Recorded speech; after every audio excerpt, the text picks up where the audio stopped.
আবার নতুন একটা রেসিপি নিয়ে চলে এলাম, পায়েসের রেসিপি। দুধটাকে প্রথমে ফুটিয়ে নিলাম, বলক উঠে গেছে। এখন চালগুলো দিয়ে দেবো। এই চালটার নাম হচ্ছে খাসা চাল। 1 কেজি দুধের জন্য 100 গ্রাম চাল। চালটা কিছুক্ষণের জন্য ফুটিয়ে নিলাম, তারপরে এবার দিয়ে দেবো নারকেল কুড়া।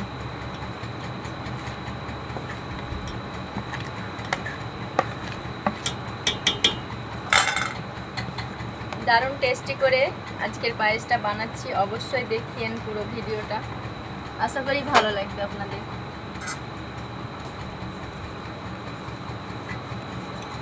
চালটা দেওয়ার কিছুক্ষণ পরেই নারকেলটা দিতে হবে, নারকেলটা তাহলে সিদ্ধ হবে। পরে দিলে পরে কিন্তু আর সিদ্ধ হয় না, ওই জন্য কিছুক্ষণ পরে দিয়ে দিতে হয়। এর মধ্যে 1 মুঠ চালগুলোকে তুলে নিয়ে আমি মিক্সিতে ব্লেন্ডার করে নিয়েছি। দারুণ নাকি টেস্টি হয় এরকম করে দিলে, তার জন্য দেখা যাক আজকে রেসিপিটা কেমন হয়।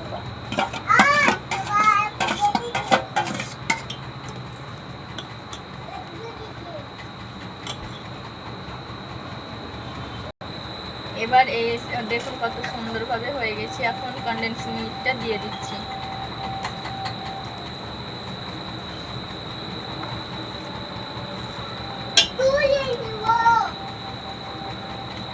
থাক, হয়েছে।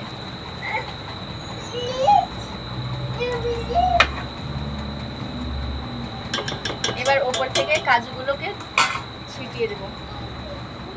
আমার কাছে পেস্তাটা নেই, সেই জন্য শুধু কাজুটাই দিলাম। কিশমিশ আমার ভালো লাগে না, অনেকের পছন্দ, অনেকের আবার পছন্দ না।